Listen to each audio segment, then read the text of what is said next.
नमस्ते साथियों। आज इस ग्रीष्म ऋतु का पहला गंगा जी स्नान मैंने किया। लॉकडाउन की वजह से गंगा मैया से बहुत दिनों से दूर था, तो आज स्नान करने का मौका मिला। हालांकि बहुत कम भीड़ है, आप देखिए पीछे अगर देखेंगे तो, लेकिन फिर भी मैं आज आया यहाँ तक तो मुझे देखा मैं लोगों स्नान कर रहे हैं, तो मैंने भी इसका लाभ उठाया। तो लगे हाथ जो है, मैं आपको एक छोटी सी बात बता देना चाहता हूँ कि गंगा जी में स्नान करने का भी एक नियम होता है। ऐसा नहीं है कि आप आए हैं गंगा जी में और स्नान करने लगे। अभी मेरे सामने ही कुछ लोग नहा रहे थे, उन्होंने एक व्यक्ति शायद पहली बार गंगा जी आया होगा, तो वो इसमें रगड़ रगड़ के अपनी बगल वगैरह भी साफ करके इसमें डाल रहा था। तो मैंने उनको समझाया कि विधान है गंगा जी में जो है स्नान करने का एक विधान होता है, कि जब भी जो भी तीर्थ हैं वहाँ पर जब आप स्नान करते हैं तो आप जो है, आपने देखा होगा कि लोग बनियान पहनकर स्नान करते हैं, क्योंकि आपके शरीर से जितना ज़्यादा पानी टपकेगा उतना ही अधिक जो है आपको जो वो पितर जो है उसकी तृप्ति होती है, और पितर जो है उसको ग्रहण करते हैं।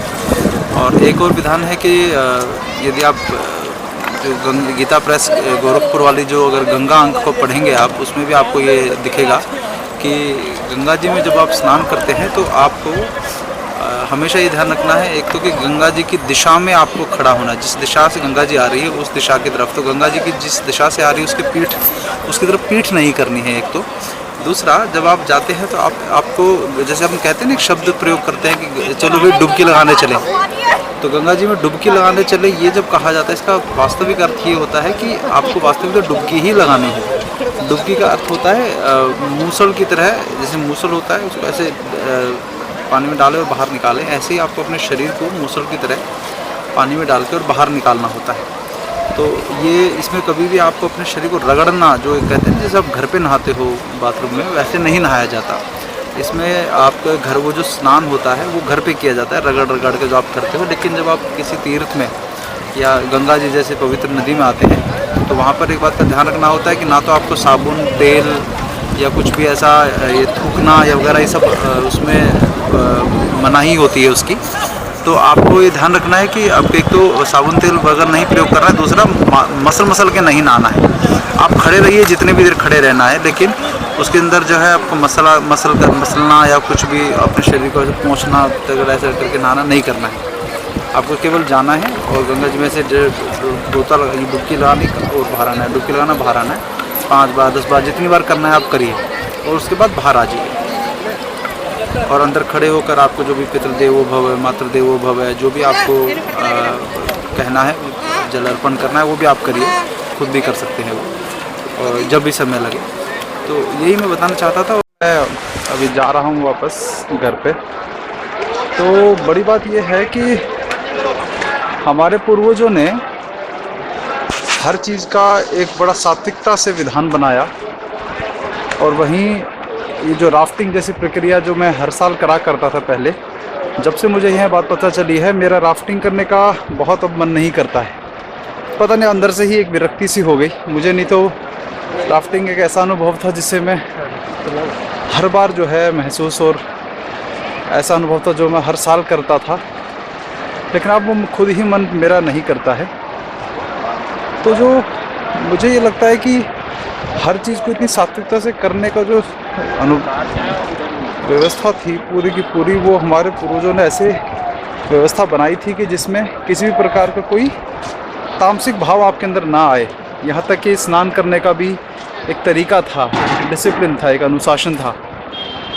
तो अभी मैं देख रहा हूँ कि यही वो स्थान है जहाँ पर लगभग 6 महीने बाद, जनवरी में जो है 6-7 महीने बाद कुंभ का मेला लगना है, जो 12 वर्ष में जो पूर्ण कुंभ होता है वो यहाँ लगेगा। जो करोड़ों लोग यहाँ आने हैं, लेकिन एक इस कोरोना की वजह से और दूसरा जो उसकी वजह से जो तैयारियाँ जो नहीं हो पा रही, मुझे नहीं लगता है कि ये कुंभ मेला इस बार हर बार की तरह हो पाएगा। लेकिन मैं ये मानता हूँ कि भारत जैसे देश में, जहाँ एक तो अभी समय पे गर्मी पड़ रही है, जिस देश में इस तरह से लोग स्नान कर सकते हैं। अभी एक बुज़ुर्ग जो हैं वो गंगा नदी में उतरते समय थोड़ा उनको डर लग रहा था, तो निसंकोच वो मेरा हाथ पकड़ के बोला, बेटा मेरा हाथ पकड़ के, मुझे ज़रा डर लग रहा है। तो मैं उनका हाथ पकड़ के किया, तो कोई भी कोरोना का या उसका कोई डर नहीं है। ये भक्ति भाव में, ये यहाँ पर जब आप स्नान करेंगे तो आपके अंदर डर नहीं होता है। तो ये करोड़ों लोग जब यहाँ नहाएंगे तब क्या वायरस नहीं फैलेगा क्या?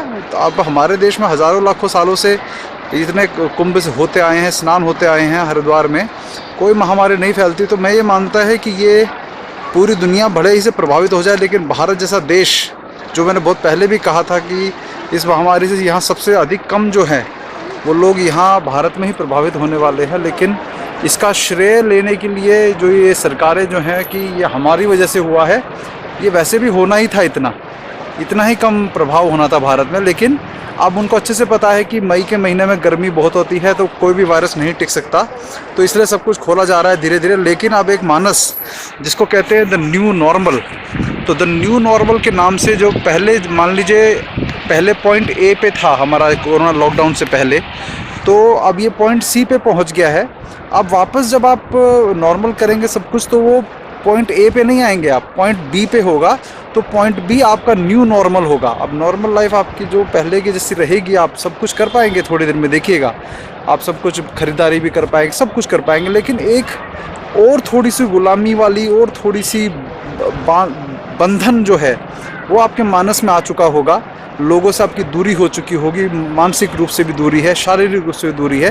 तो ये मानस जो बन गया है, इसका पाप बहुत बड़ा इस सरकारों को लगने वाला है, मैं कहता हूँ। तो ये मेरा ये मानना है कि आप जब जैसे ही लॉकडाउन खुले तो कुंभ में जितनी बड़ी मात्रा में हो सके सब आएँ, जो भी नियम कानून सरकार बनाएगी उसके अनुसार आए, लेकिन आए ज़रूर। इस बार कुंभ में हमें आकर ये दिखाना है कि कोरोना जो है या कोई भी महामारी भारत जैसे देश को प्रभावित नहीं करती है, ये हम प्रण लेते हैं।